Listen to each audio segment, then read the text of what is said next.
নমস্কার, সারাদিনের আপডেট খবর নিয়ে রাত ঠিক 10টায় 10-10 আমি অতনু রয়েছি আপনার সঙ্গে।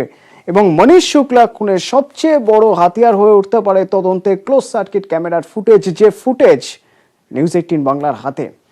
দুটি বাইকে 5 জন দুষ্কৃতী একেবারে সামনে থেকে একের পর এক গুলিতে ঝাঁঝরা করে দেওয়া হয় বিজেপি নেতা মনীষ শুক্লাকে। দেখুন সেই ক্লোজ সার্কিট ক্যামেরার ফুটেজ।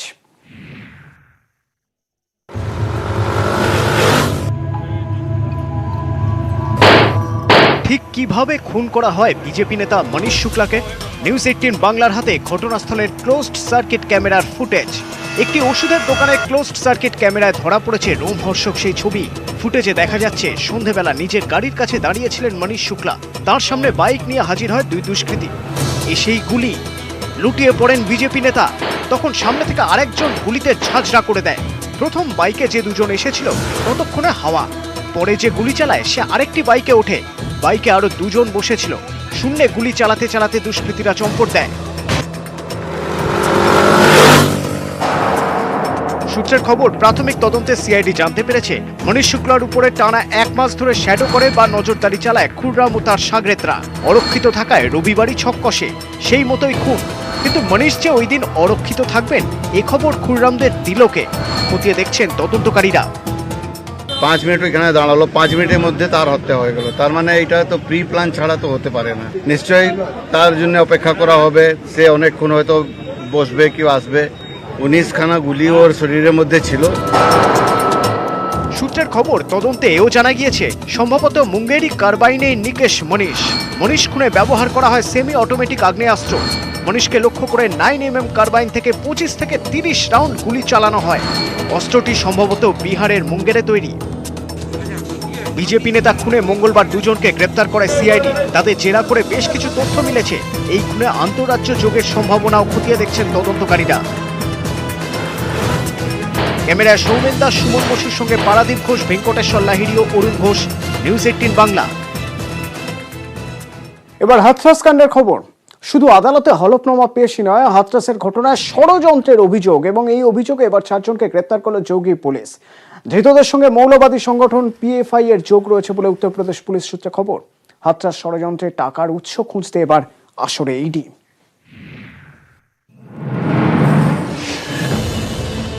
দলিত তরুণীকে গণধর্ষণের অভিযোগে গ্রেফতার উচ্চ বর্ণের যুবকরা। তা ঘিরেই তুঙ্গে রাজনৈতিক উত্তেজনা। হাথরাসের নৃশংস ঘটনা এদেশে নারী সুরক্ষার বেহাল অবস্থায় ফের প্রমাণ করেনি, বেআব্রু করে দিয়েছে গোবলয়ের জাতপাতের বৈষম্যকেও। যদিও হাথরাস কাণ্ডের পেছনে বৃহত্তর ষড়যন্ত্র খুঁজতেই ব্যস্ত যোগী সরকার। মঙ্গলবারই ষড়যন্ত্রের অভিযোগ তুলে সুপ্রিম কোর্টে 16 পাতার হলফনামা জমা দেয় উত্তরপ্রদেশ প্রশাসন। একই সঙ্গে হাথরাস ষড়যন্ত্রের অভিযোগে 4 জনকে গ্রেফতার করা হয়। ধৃত আতিকুর রহমান, সিদ্দিকী, মাসুদ আহমেদ এবং আলম। দিল্লি থেকে হাথরাস যাওয়ার পথে মথুরায় গ্রেফতার করা হয় 4 জনকে। উত্তরপ্রদেশ পুলিশ সূত্রে খবর, ধৃতদের সঙ্গে মৌলবাদী সংগঠন পপুলার ফ্রন্ট অফ ইন্ডিয়ার যোগ রয়েছে। যোগী পুলিশ সূত্রে খবর, হাথরাস কাণ্ডকে হাতিয়ার করে হিংসা ছড়ানোর বড়সড় ষড়যন্ত্র চলছে। হিংসা ছড়াতে ইসলামিক দেশ থেকে বিপুল অর্থ আসছে। হিংসা ছড়িয়ে যোগী ও মোদী সরকারকে বদনাম করার চেষ্টা চলছে। ষড়যন্ত্রের আর্থিক উৎস খুঁজতে এবার আসরে ইডিও। হাথরাস কাণ্ডে 3 সদস্যের বিশেষ তদন্তকারী দল গঠন করেছে রাজ্য সরকার। বুধবার সিটের রিপোর্ট জমা দেওয়ার সম্ভাবনা। বিরোধীদের অবশ্য অভিযোগ, যোগী সরকার যেভাবে ষড়যন্ত্রের তত্ত্ব খাড়া করতে উঠে পড়ে লেগেছে তাতে সিটের রিপোর্টে প্রকৃত সত্য উঠে আসার সম্ভাবনা কম। নিউজ 18 বাংলা। যোগী রাজ্যে ফের নির্যাতিতার মৃত্যু। এবার 6 বছরের শিশুকে যৌন নির্যাতনের অভিযোগ শিশুর আত্মীয়ের বিরুদ্ধে। নির্যাতিত শিশুর বাড়ি উত্তরপ্রদেশের সেই হাথরাসে। এই হাথরাসে এক তরুণীর গণধর্ষণ খুনে উত্তাল গোটা দেশ। তার দেশ এখনো কাটেনি ফের একবার যৌন নির্যাতনের অভিযোগ। গুরুতর অসুস্থ হয়ে দিল্লির হাসপাতালে ভর্তি ছিল শিশুটি। আজ সকালে লড়াই শেষ। 10 দিন পর হাসপাতালে মৃত্যু হলো 6 বছরের শিশু। দোষী শাস্তির দাবিতে সাদাবাদ বলদেব রোড এবং সেখানে শিশুর দেহ নিয়ে পরিবার বিক্ষোভ দেখায়।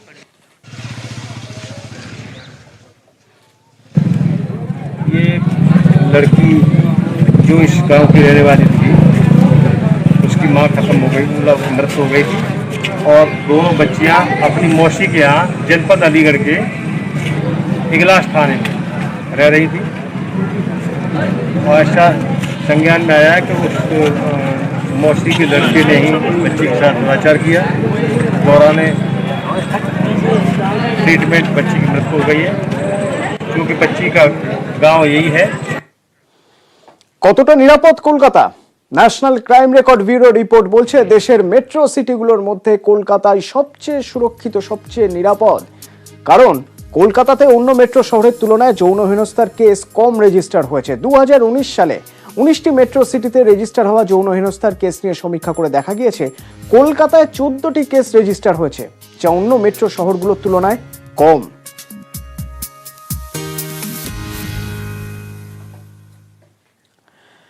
কোভিড পরিস্থিতিতে পরীক্ষার কি হবে, তার কারণ সিলেবাসই তো শেষ হয়নি, পরীক্ষার প্রস্তুতিও শুরু করা যায়নি। তাই করোনার ধাক্কায় কি এবার 2021-এর মাধ্যমিক পিছোচ্ছে? বিধানসভা ভোটের পরেই কি পরীক্ষা? সেরকমই সম্ভাবনা দেখছেন শিক্ষকদের একাংশ।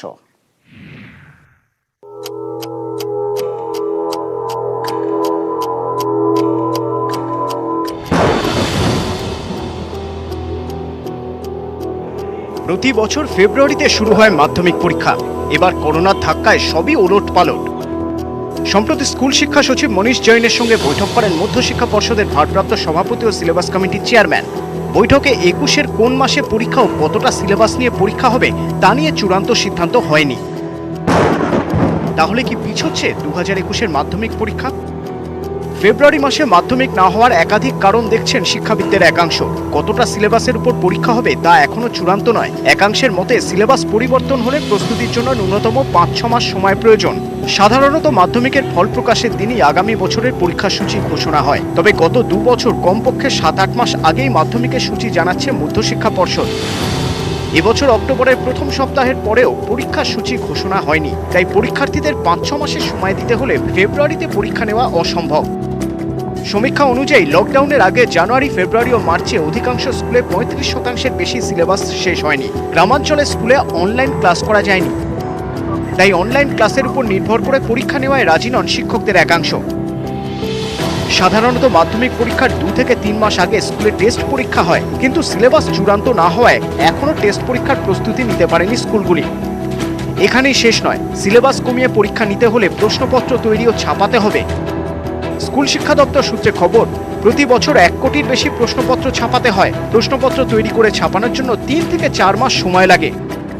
সিলেবাস চূড়ান্ত না হওয়ায় সেই কাজও শুরু করা যায়নি। বিশেষজ্ঞদের মতে পুজোর পর যদি স্কুল খোলে সেক্ষেত্রে 2 থেকে 3 মাস ক্লাস করিয়ে নির্দিষ্ট সিলেবাসের উপর পরীক্ষা নেওয়া যায়। সেক্ষেত্রেও আগামী বছরের ফেব্রুয়ারিতে মাধ্যমিক পরীক্ষা হওয়ার সম্ভাবনা কার্যত নেই। এপ্রিল-মে মাসে রাজ্যে বিধানসভা ভোটের সম্ভাবনা। শিক্ষকদের একাংশের মতে এক্ষেত্রে ভোট মিটলে মাধ্যমিক পরীক্ষা হতে পারে। কবে পরীক্ষা বা কতটা সিলেবাসের ওপর পরীক্ষা সেটাই ছাত্রছাত্রীদের কাছে স্পষ্ট নয়। একাংশের মত ফেব্রুয়ারি মাসে তাই মাধ্যমিক পরীক্ষা হওয়ার সম্ভাবনা কার্যত নেই বললেই চলে। ক্যামেরা সমীরণ বিশ্বাসের সঙ্গে সোমরাজ বন্দ্যোপাধ্যায়, নিউজ 18 বাংলা, কলকাতা। করোনা আক্রান্ত হয়ে হাসপাতালে ভর্তি সৌমিত্র চট্টোপাধ্যায়। পর্যবেক্ষণে 3 চিকিৎসকের মেডিকেল বোর্ড। অভিনেতার শারীরিক অবস্থা স্থিতিশীল জানিয়েছে হাসপাতাল কর্তৃপক্ষ।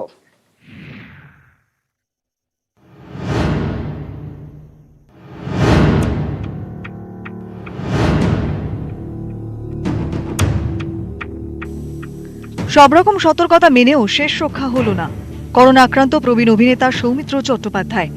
পরিবার সূত্রে খবর, গত কয়েকদিন ধরে জ্বর নিয়ে অসুস্থ ছিলেন তিনি। কোভিড উপসর্গ থাকায় চিকিৎসকদের পরামর্শে সম্প্রতি তার করোনা পরীক্ষা হয়। সোমবার পরীক্ষার রিপোর্ট পজিটিভ আসে। 85 বছরের অভিনেতার শারীরিক অবস্থার কথা মাথায় রেখে আগাম সতর্কতা হিসেবে সোমবারই মিন্টো পার্কের বেলভিউ হাসপাতালে বেড বুক করা ছিল।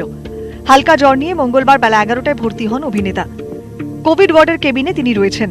অভিনেতা সিওপিডি ও ডায়াবেটিসের সমস্যাও আছে। সৌমিত্র চট্টোপাধ্যায়ের পর্যবেক্ষণে 3 সদস্যের মেডিকেল টিম তৈরি করা হয়েছে। লকডাউনে টলিপাড়ার শুটিং বন্ধ ছিল। আনলক হতেই শুরু হয় কাজ। সতর্কতা মেনে বর্তমানে নিজের জীবনচিত্রে কাজ করছিলেন সৌমিত্র চট্টোপাধ্যায়। ভারত লক্ষ্মী স্টুডিওয়ে 1 অক্টোবর শেষ শুটিং করেন। তারপরে করোনা আক্রান্ত। মঙ্গলবার গল্ফ গ্রিনে অভিনেতার বাড়ি স্যানিটাইজ করে পুরসভা। গত বছর নিউমোনিয়ায় আক্রান্ত হয়ে হাসপাতালে ভর্তি হতে হয় সৌমিত্র চট্টোপাধ্যায়কে। পরিবার সূত্রে খবর, দীর্ঘদিন ধরেই প্রবীণ অভিনেতার শ্বাসকষ্টজনিত সমস্যা রয়েছে। তাই অভিনেতার বয়সের কথা মাথায় রেখে বাড়তি নজর রাখছেন চিকিৎসকরা। অভিজিৎ চন্দ, সোমরাজ বন্দ্যোপাধ্যায়, নিউজ 18 বাংলা। করোনা থেকে বাঁচতে অন্তত 6 ফিট দূরত্ব বজায় রেখে চলাফেরা করার গাইডলাইন ছিলই, কিন্তু 6 ফিট দূরত্ব নিরাপদ নয়, জানিয়ে দিল America centres for disease control and prevention বা সিডিসি। 6 ফিটেরও বেশি দূরত্বের কোনো মানুষকে সংক্রমিত করার ক্ষমতা রাখে নোভেল করোনা ভাইরাস। তাই বদ্ধ জায়গায় থাকা মানুষদের একে অন্যের থেকে দূরত্ব বজায় রাখার ক্ষেত্রে আরো সতর্ক হতে হবে। সংশোধিত গাইডলাইনে আরো বলা হয়েছে, বাতাসে আটকে থাকা ক্ষুদ্র কণার মাধ্যমে করোনা ভাইরাস ছড়িয়ে পড়তে পারে। 6 ফিট দূরত্ব আগে নিরাপদ ভাবা হচ্ছিল, কিন্তু সেটাও এখন আর যথেষ্ট নিরাপদ নয়। ব্যায়াম বা গান করার সময় যখন আমরা খুব জোরে জোরে শ্বাস নিই, তখনও সংক্রমণের আশঙ্কা বেড়ে যেতে পারে বলে জানিয়েছে সিডিসি।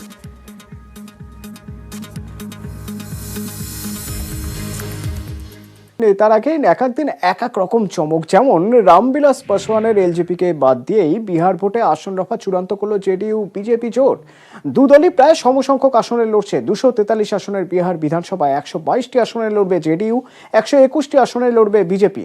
আরজেডির ভাগ্যের আসন থেকেই 7টি আসন লড়বে জিতেন রাম মাঞ্জির দল। তবে রামবিলাস পাসওয়ানের এলজেপির জন্য কোনো আসনই ছাড়েনি বিজেপি বা জেডিইউ।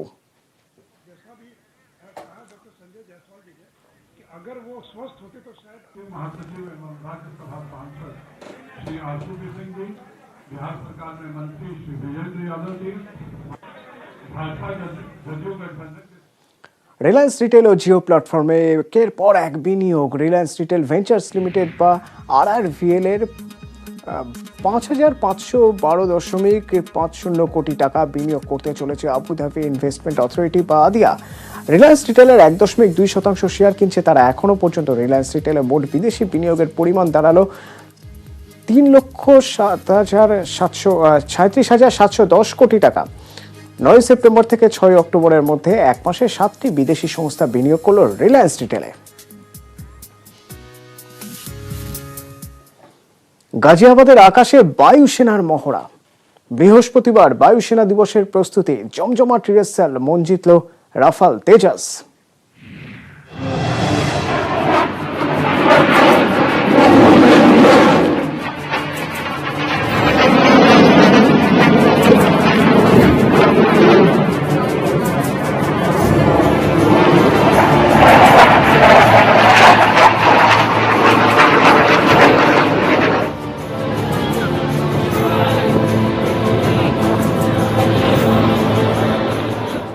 করোনা আক্রান্ত এখনো রিপোর্ট পজিটিভ, আর তা নিয়েই হাসপাতাল থেকে হোয়াইট হাউসে ফিরলেন মার্কিন প্রেসিডেন্ট ডোনাল্ড ট্রাম্প।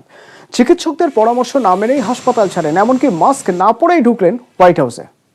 এরপর সেখান থেকে দেশবাসীকে করোনা নিয়ে ভয় না পাওয়ার পরামর্শ দিলেন মার্কিন প্রেসিডেন্ট। এই নিয়ে সমালোচনার মুখেও পড়েছেন। তার এই সিদ্ধান্তকে চূড়ান্ত দায়িত্ব জ্ঞানহীনতা বলেও মন্তব্য করা হয়। একই সঙ্গে তার চিকিৎসা পদ্ধতি নিয়েও প্রশ্ন উঠেছে। ব্ল্যাক হোলের রহস্য ভেদে নোবেল স্বীকৃতি। এবছর পদার্থবিদ্যায় নোবেল পেলেন 3 বিজ্ঞানী। নোবেল দেওয়া হলো রজার পেনরোজ, রেনহার্ড গ্যাঞ্জেল এবং অ্যান্ড্রিয়া গেসকে। আইনস্টাইনের আপেক্ষিকতাবাদের তত্ত্বের ভিত্তিতে পেনরোজ প্রমাণ করেন ব্ল্যাক হোল অসম্ভব নয়। রেনহার্ড গ্যাঞ্জেল ও অ্যান্ড্রিয়া গেস একটি বিশাল আকৃতির ব্ল্যাক হোলের খোঁজ পান। তাদের যৌথ অবদানের জন্য এবার পদার্থবিদ্যায় নোবেল দেওয়া হয়েছে। মানুষ অথচ যেন মানুষ নয়, দেখতে মানুষের মতো কিন্তু চালচলনে ঠিক যেন ঘোড়া। ঘোড়া ভালোবেসে ঘোড়ার মতো চলা মেয়ে সোশ্যাল মিডিয়ায় ভাইরাল।